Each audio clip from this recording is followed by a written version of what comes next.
Muscle energy technique works by the patient performing an isometric contraction, which in turn activates the GTO, causing a direct inhibition of the agonist muscle and also a reflexive reciprocal inhibition of the antagonist muscle, seen here.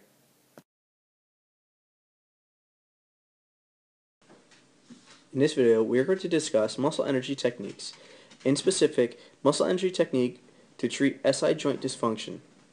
To start with, the patient is placed in a sideline position, laying on the side contralateral to the side of discomfort.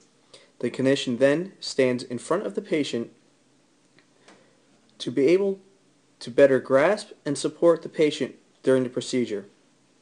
The clinician will place one arm underneath the leg that is the patient has flexed at 90 degrees knee flexion and hip flexion.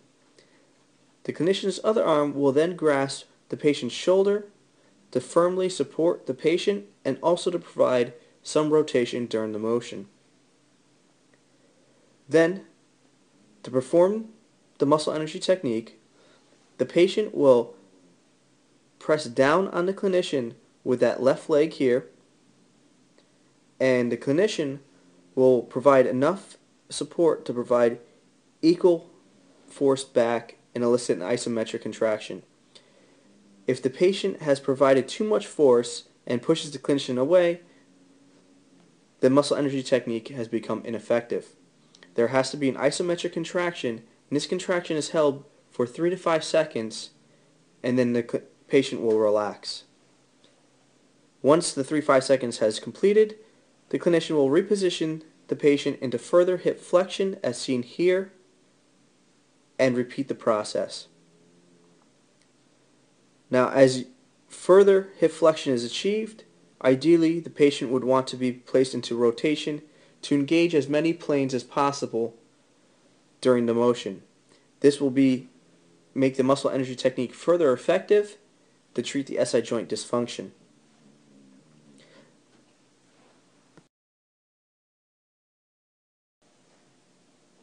In this video, we'll be discussing muscle energy techniques, in specific the shotgun method for SI joint dysfunction. The first part of the video, we're going to discuss how to properly place the patient in the correct position, as well as clinician position to execute this manual therapy. To start with, the knees and the hips will be flexed at 90 degrees, as seen here. Then, the right leg is going to be positioned up with the left leg down. This is so that way the clinician can place his forearm between both legs, and when the patient is ready, the clinician is ready, the patient will execute a downward press with the right leg and an upward press with the left leg, similar to a scissor-like cutting pattern.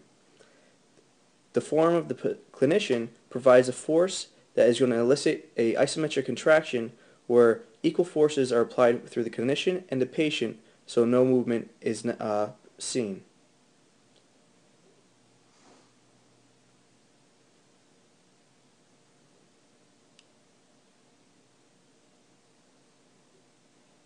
This is done for about 3 to 5 seconds and should, again, no movement be seen, nor any pain or discomfort felt by the patient.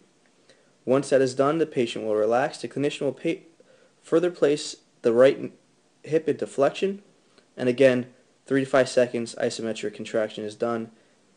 This is done 3 to 5 times per treatment.